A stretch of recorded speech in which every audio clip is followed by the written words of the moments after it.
Bonjour à tous et bienvenue dans Effet d'Optique, le podcast qui explore des sujets de société liés au monde du travail et qui pousse à débattre. Chaque épisode part d'un mot ou d'une valeur que nous allons décortiquer ensemble dans le but d'aller au-delà des apparences et de vraiment comprendre ce que cela signifie à travers une introspection inspirée de la méthode que j'utilise en coaching. Je m'appelle Aurane, je suis coach spécialisée en alignement professionnel et mon rôle est d'accompagner des personnes en quête de sens à créer une carrière qui leur ressemble. Aujourd'hui, c'est un épisode solo et je vais décortiquer avec vous une valeur qui me tient particulièrement à cœur dans le monde du travail, le courage.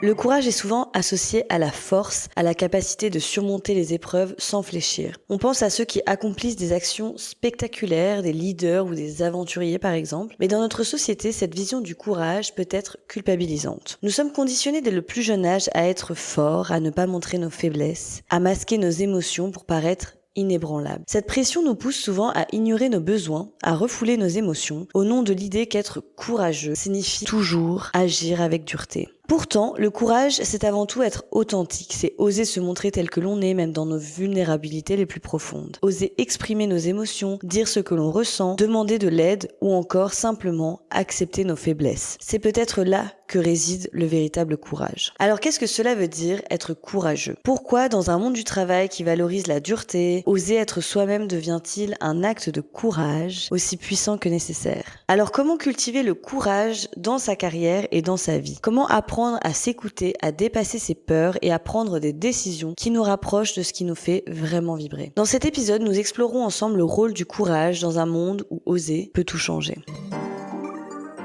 Bonjour à tous, je suis ravie de vous retrouver dans un nouvel épisode d'Effet d'Optique.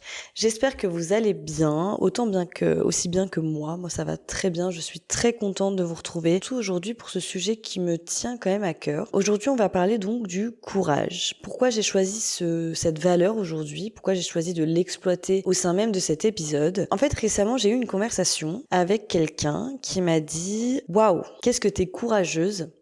d'avoir lancé ton entreprise. Et là, je vous avoue que quand la personne m'a dit ça, un peu réfléchi. Je me suis dit, ok, ah bon ? Enfin, moi, j'avais pas du tout vu les choses comme ça. Alors oui, j'ai eu l'impression et le sentiment que pour les gens, créer une société était quelque chose d'extraordinaire. Mais de mon point de vue, je ne l'ai pas du tout ressenti comme ça. Au contraire, je me suis dit, c'est surtout que le salariat ne me convenait plus. Je n'y voyais plus vraiment ma place. En tout cas, le salariat à temps plein, en 38 heures, voilà, c'était des choses qui ne me parlaient pas et c'est surtout pour ça que j'ai décidé de lancer mon activité et c'est surtout que ça m'a paru tellement évident de lancer mon activité dans le coaching qui est une passion qui me tient tant à cœur que j'ai pas vraiment compris sur le coup pourquoi on m'a dit que j'étais courageuse. J'ai pas du tout associé cette valeur-là à cet acte que moi j'ai considéré comme finalement très anodin, mais j'ai compris que ça pouvait étonner certaines personnes. Et puis en y réfléchissant un peu plus en profondeur, je me suis rendu compte de certaines choses, j'ai repensé à plein de trucs. J'ai repensé à mon enfance, à mon expérience de vie concernant cette valeur qui est le courage, qui est une valeur finalement qui m'a toujours un peu suivie dans mon parcours et vous allez comprendre pourquoi parce que je vais revenir là-dessus lors de cet épisode. Et c'est vrai que je me suis dit c'est dingue qu'on me dise ça maintenant alors que dans le fond j'ai toujours pensé que je n'étais pas courageuse. C'est pas forcément une valeur qui selon moi me caractérise, c'est pas forcément une qualité qui me caractérise. Pour autant, aujourd'hui on vient me dire ça et pour autant c'est une valeur qui me plaît et qui j'aimerais dans le fond, dans mon idéal qu'elle puisse me caractériser. Donc j'ai trouvé ça assez intéressant et en plus donc je sais pas si vous croyez à tout ce qui est signe du destin etc. Moi je suis à fond là-dedans. Donc ceux qui se reconnaissent là-dedans n'hésitez pas à le partager en commentaire mais moi je m'y reconnais à fond et en fait j'ai vu plein de fois le mot courage passer ces derniers temps que ce soit dans la rue, je l'ai vu tagué sur un mur avant d'aller au taf, je l'ai revu sur une pancarte il y a 2 jours. Enfin, je me suis dit, purée, quoi, ça fait, mais même, il y a eu une autre chose où je sais plus, donc on m'a parlé de ça, on m'a dit que j'étais courageuse. Je me suis dit, ok, il y a trop de signes pour que je puisse ne pas passer à côté de cette valeur-là et ne pas faire un épisode là-dessus aujourd'hui. Donc voilà.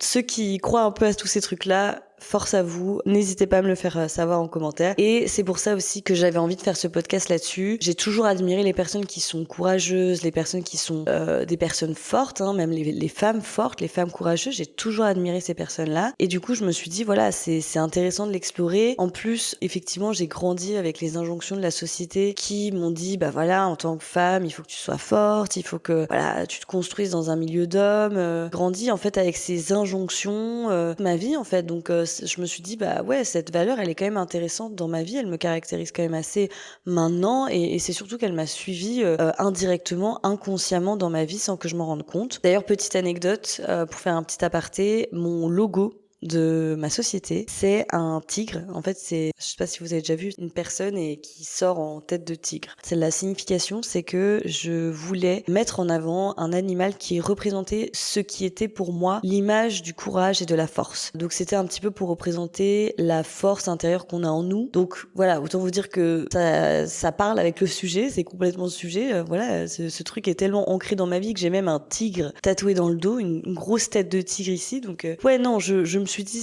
c'est pas possible quoi. Je pouvais pas faire un épisode sans parler de cette valeur. Et surtout, j'aimerais aussi avec ce podcast, non seulement j'aimerais que ce podcast puisse remettre les pendules à l'heure concernant la valeur du courage qui pour moi est si belle mais qui peut être parfois dans notre société très culpabilisante. Vous allez comprendre pourquoi quand je vais débattre un petit peu là-dessus. Et surtout, j'ai envie de vous partager mon expérience personnelle concernant cette valeur. Alors cet épisode va parler de sujets qui sont assez sensibles pour moi, c'est des choses que j'ai vécues qui sont pas hyper fun. Donc voilà, je vous le dis d'avance, ça va pas être un épisode très joyeux, mais je pense que c'était important pour moi de parler de ça aujourd'hui, et peut-être que le fait de l'exprimer en podcast va m'aider aussi à libérer ma parole sur ce sujet qui était un peu sensible pour moi, ou en tout cas sur cette période de ma vie qui était un petit peu douloureuse. Trop hâte de vous partager tout ça, et c'est parti. Let's go. Alors, déjà, comme d'habitude, j'aimerais commencer avec une définition de la valeur. Donc, aujourd'hui, j'ai choisi le courage. Quelle est ma vision du courage aujourd'hui ? Ça veut dire quoi pour moi être courageux ou être courageuse ? Alors, pour moi, le courage, déjà, c'est oser. C'est oser faire les choses, même lorsqu'elles sont difficiles à première vue.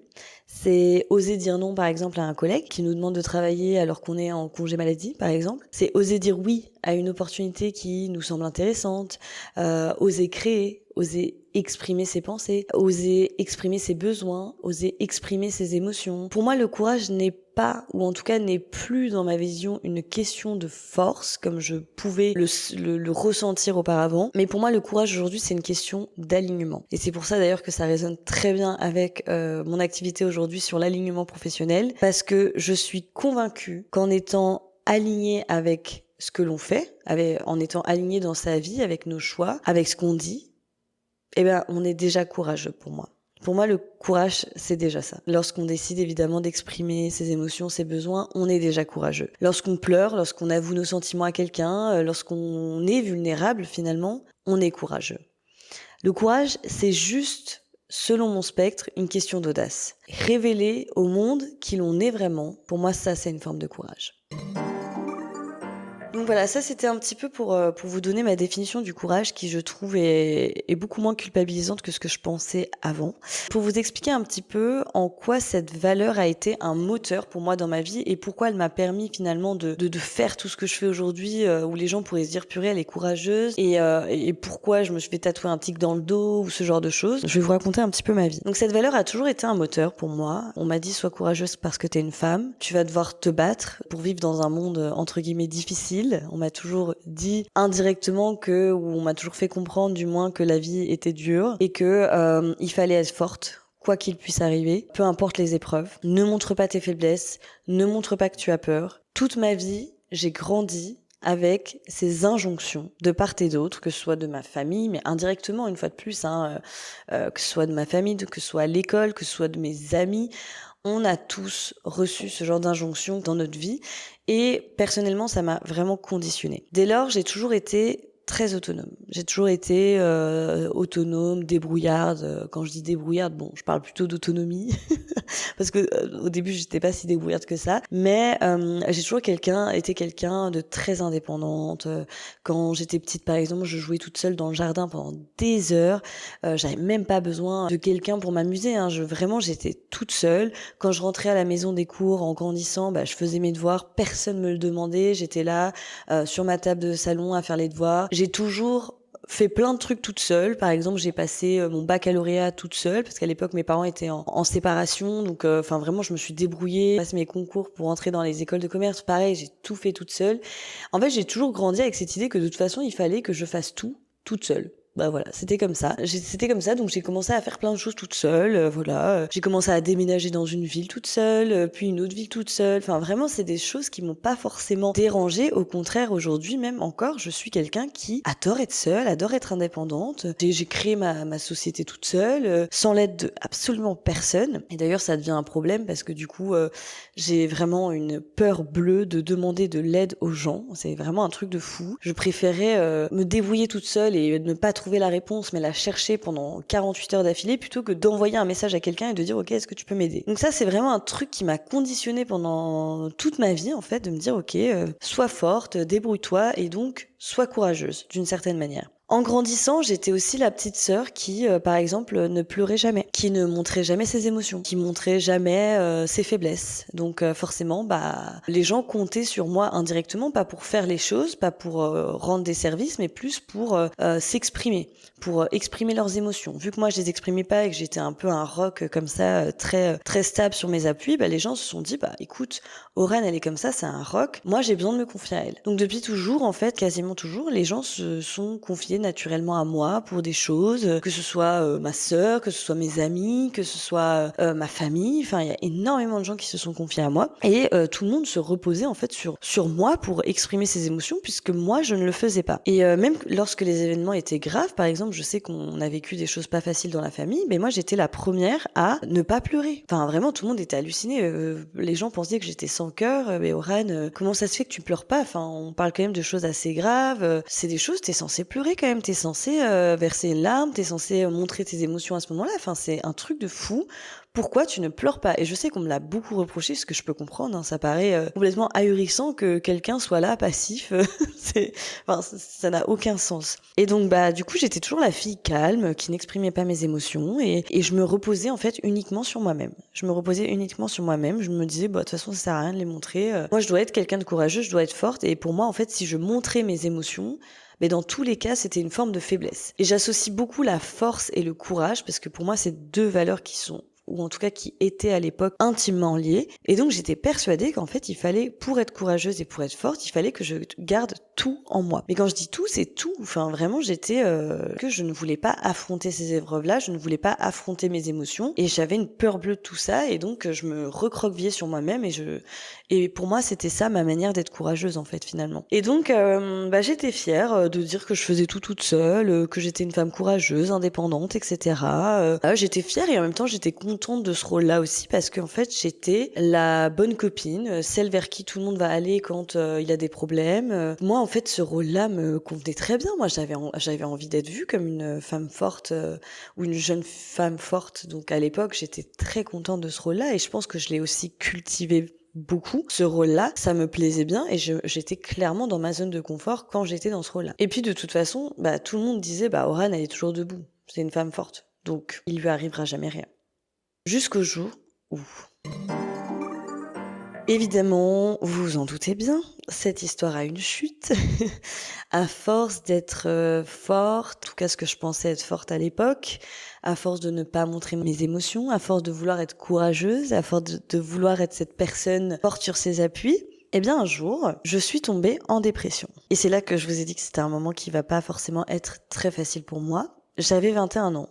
Donc c'était ma dernière année d'études, 21 ou 22, quelque chose comme ça. Il me restait plus qu'1 an à faire, j'avais déjà fait 4 ans d'études. Donc dernière année, dernière année d'école, plein Covid. Enfin déjà vous imaginez bien le contexte de la situation. Plein Covid, on peut plus voir nos amis, on peut plus aller à l'école, on n'a plus d'interaction sociale. Je me retrouve toute seule dans un 20 mètres carrés à l'époque. Yes, quand on annonce le premier confinement. Heureusement, j'ai eu l'occasion de rejoindre mes parents par la suite, mais effectivement, je me suis retrouvée donc à 21 ans en dépression. Ça faisait des années que je gardais tout en moi, que je refoulais mes émotions, j'étais celle sur qui tout le monde pouvait se reposer, comme je vous ai dit tout à l'heure. Je venais de vivre à ce moment-là une période pas facile dans ma vie, j'avais vécu une grosse rupture qui m'avait beaucoup affectée et le contexte de Covid et tout ça ne m'a pas forcément aidée à ce moment-là. C'était l'épreuve de trop. C'était l'épreuve de trop dans le sens où pendant tout ce temps, je refoulais mes émotions. Et d'un coup, je me suis retrouvée avec cet événement qui m'est arrivé en pleine figure. Et j'ai pas réussi à l'affronter en fait. C'était l'épisode de trop. C'est là où tout a basculé. Tout a basculé à ce moment-là. C'est-à-dire que toutes les émotions que j'avais enfouies en moi depuis des années, toutes ces années de combat envers moi-même où je me suis dit, Aurane, montre pas tes émotions, ne sois pas comme ci, ne sois pas comme ça, ne montre pas ce que tu ressens, surtout sois quelqu'un de fort, indépendante, courageuse, etc. Bah là, il y a tout qui s'est cassé la gueule. Toutes les émotions que j'avais enfouies en moi à l'époque se sont transformées en détresse. Et à partir de ce moment-là, de toute façon, il n'y a plus rien à faire. Il n'y a plus rien à faire, vous avez juste à subir. Je me suis retrouvée en grosse dépression, je mangeais plus, je ne dormais plus. Quand je vous dis que je dormais plus, je ne dormais plus, je dormais 2 heures par nuit. J'étais exténuée, je faisais des énormes crises d'angoisse, donc c'est vraiment la première fois de ma vie que j'ai expérimenté ça, donc des grosses crises d'angoisse, des grosses crises d'anxiété aussi. J'étais vraiment un légume, concrètement. J'avais des idées noires. Et j'allais plus en cours, évidemment. C'était ma dernière année d'études. De toute façon, je n'étais plus motivée. Je n'avais même plus envie, en fait, de rien. J'avais plus envie de m'apprêter. J'avais plus envie de sortir du lit. Même sortir du lit était une épreuve très compliquée pour moi. J'avais plus envie de faire du sport. J'avais même plus envie de voir mes amis. C'est-à-dire que je me forçais à sortir, mais même dès que je sortais et que j'allais voir mes amis, en fait, je faisais de la dépersonnalisation ou de la déréalisation. J'ai jamais bien compris la grosse différence entre les deux, pour être honnête. Ceux qui s'y connaissent un peu plus peuvent partager leur expérience en commentaire. Mais effectivement, je me suis retrouvée, je ne profitais même pas des moments qui étaient censés être joyeux et tout me paraissait absolument irréaliste et fade. C'est comme si en fait je me regardais de l'extérieur et que je n'étais plus dans mon corps à ce moment-là, parce que en fait le choc était tellement brutal que je pense que mon cerveau a dû se protéger de ça, et donc c'est là que la dépression est arrivée, et c'est là en fait où tout est sorti en fait, hein. Toutes les émotions que j'avais enfouies sont sorties fois 1000, donc je passais ma vie à pleurer, je passais ma vie à être triste en fait, hein. Bon, la dépression c'est une vraie maladie pour le coup, et l'émotion qui revient forcément à ce moment-là en continu, c'est la tristesse. Donc j'étais très triste. Et donc j'ai décidé de rentrer habiter chez mes parents pendant quelques temps, histoire de me remettre de cet épisode. J'ai décidé de prendre du temps pour moi, de prendre du recul. Je me suis mise à beaucoup réfléchir pendant cette période-là. J'ai passé beaucoup de temps en famille aussi, parce que c'était important pour moi de retrouver mes proches finalement. Ouais, j'ai beaucoup réfléchi, j'ai terminé mon année d'études, et en fait, j'ai réalisé plein de choses. Depuis cet épisode-là, ça c'est sûr que je ne suis plus la même personne. Parce que, en fait, je me suis rendu compte que, c'était finalement ça, être courageuse. C'était ça, être courageuse finalement. C'était pas refouler ses émotions, c'était pas paraître pour la femme hyper forte, solide sur ses appuis. En fait, j'ai remis toute ma vie en question, hein. Dit mais ça n'a rien à voir. Être courageuse, c'est ça, c'est montrer ses faiblesses quand il le faut, c'est montrer ses émotions, c'est être authentique avec soi-même. Parce que ça voulait dire que pendant tout ce temps où je ne montrais pas mes émotions, où je ne montrais pas qui j'étais, où je refoulais tout en moi, ça veut dire que pendant tout ce temps, je me suis menti à moi-même, et surtout, je n'ai pas conscientisé tout ça. Donc le jour où ça m'est retombé en pleine figure, je peux vous dire que ça m'a fait un choc, mais radical, vraiment violent. Et en fait, j'ai compris que le courage, ça passait pas par ça. Que le courage, c'était vraiment la force de pouvoir se montrer tel qu'on est, la force de pouvoir exprimer ses émotions, la force de pouvoir dire merde. C'est ça le courage. Et donc je vous avoue que ça m'a fait un peu un choc. Ça a été très, très, très, très, très compliqué cette période-là pour moi parce que je me suis, vraiment, ouais, j'ai beaucoup changé, je me suis beaucoup remise en question. Mais aujourd'hui, ma plus grande force et mon plus grand courage, c'est d'avoir su non seulement affronter ces épreuves, mais d'avoir su en tirer des bénéfices. C'est ça mon plus grand courage aujourd'hui. C'est pour ça que ma vision du courage, elle a tellement évolué dans le temps et en même temps, j'ai trouvé ça intéressant parce que ça reflète bien ce qui se passe dans notre société actuelle. C'est-à-dire que le courage dans notre société est souvent vu comme quelque chose d'extraordinaire. On pense souvent que les personnes qui sont courageuses, c'est les personnes qui justement sont fortes, qui sont des rocs, qui montrent rien, qui... L'image de la personne courageuse est très stable sur ses appuis, est très... C'est comme si être courageux, finalement, c'était le signe de... on n'a pas le droit de montrer nos faiblesses. On a l'impression que pour être courageux, il faut être sans âme. On a l'impression qu'on doit créer une multinationale pour être considéré comme courageux. On a l'impression aussi, alors ça c'est des injonctions qui sont terribles de cette société, mais je l'entends encore beaucoup trop. On a l'impression que se lever à 4 heures ou 5 heures du matin, c'est ça le vrai courage. Travailler à l'usine, c'est ça le vrai courage. Ben oui, sinon c'est pas drôle. La vie doit être dure. Tout doit être dur, le travail c'est dur. On associe tout le temps le courage à la dureté des choses. T'es courageux. On dit pareil des militaires, hein. Les militaires ils sont courageux quoi. T'es courageux. Mais c'est quoi le courage au fond ?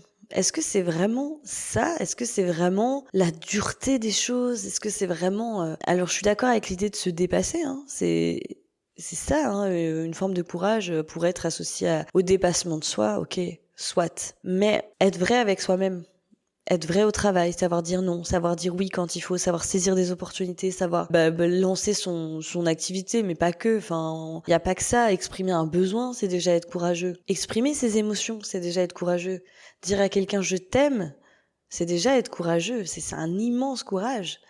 En fait, on se rend pas compte à quel point le courage, c'est parfois dans les petites choses de la vie. Il y a pas besoin de faire des choses extraordinaires ou des choses extrêmement dures pour pouvoir dire ok je suis courageux ou je suis courageuse. Enfin vraiment les gens ne se rendent pas compte quoi. Moi les trucs les plus courageux que j'ai fait ces derniers temps, alors certes je ne suis pas comme je vous ai dit hein, je suis pas militaire, je suis pas pompier, je suis pas des métiers qu'on pourrait qualifier pour certains de très courageux, enfin en tout cas comment ils sont vus dans notre société, je ne fais pas ça loin de là. Moi j'ai mon petit confort, je fais mes choses dans mon coin hein. Mais pour moi, les plus grandes formes de courage que j'ai pu expérimenter dans ma vie, c'est ça. C'est d'avoir combattu la dépression, déjà de une. C'est d'avoir su dire non quand j'en avais marre, d'avoir démissionné. Ça, c'est une énorme preuve de courage pour moi, c'est d'avoir su me dévoiler, d'avoir su montrer mes émotions aux gens, d'avoir su leur dire que je les aimais, alors qu'avant, j'étais incapable de le faire. Ça, c'est une forme de courage énorme pour moi. Et c'est ça, en fait, tout le fond de ma pensée, c'est que on voit toujours le courage comme une forme de bravoure décuplée. Enfin, je trouve ça vraiment dommage qu'on ne sache pas à quel point on est courageux à notre manière, par des petites choses de la vie. Ça passe par des petites choses, c'est important de célébrer en fait ces petites actions du quotidien, les petites choses pour lesquelles on est courageux, parce que c'est ça qui nous aide à avancer aussi, c'est ça qui fait qu'on est heureux dans notre vie, c'est ça qui fait qu'on est reconnaissant envers nous-mêmes, et c'est ça aussi qui nous donne de la force, c'est de se rendre compte de toutes ces petites choses qui paraissent pour d'autres complètement futiles, mais qui sont pour d'autres personnes mais très courageuses. Je veux dire, si tu demandes à quelqu'un, par exemple, qui est très dans l'analytique, d'exprimer ses émotions, et que la personne arrive à le faire, c'est déjà énorme.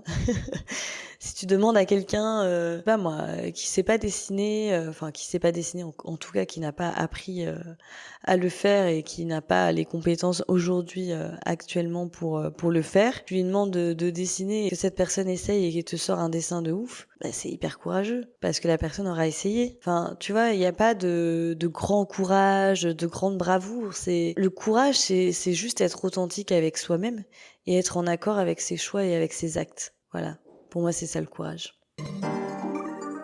Voilà, je trouvais ça important de remettre les pendules à l'heure sur cette notion de courage. Et évidemment, nous arrivons tout doucement à la fin de ce podcast déjà. En fait, c'est intéressant parce que je pourrais parler de ce genre de sujet avec vous pendant des heures, mais en même temps, je trouve que le sujet a été plutôt bien balayé. Comme vous l'aurez compris, pour moi, le courage passe par tellement de petites choses bien plus grandes que l'on imagine. C'est pour ça que, à la fin de ce podcast, comme d'habitude, j'ai envie de vous donner 3 petits tips pour intégrer le courage dans votre travail et dans votre vie sans que cette valeur vous culpabilise. Premièrement, célébrez vos petites victoires. Rien que le fait d'accepter de se tromper, de faire des erreurs, accepter d'exprimer ses besoins, c'est déjà une énorme forme de courage. Prenez le temps de vous remercier pour ces choses qui vous paraissent pas importantes, qui sont courageuses. Si vous voulez, je peux même vous donner un petit exercice par rapport à ça. Je vous invite à réfléchir à une action, même si elle vous paraît minime, pour laquelle vous avez été courageux ou courageuse le mois dernier. Réfléchissez à une action comme ça où vous vous êtes dit « Ah tiens, c'est vrai que sur ce truc-là,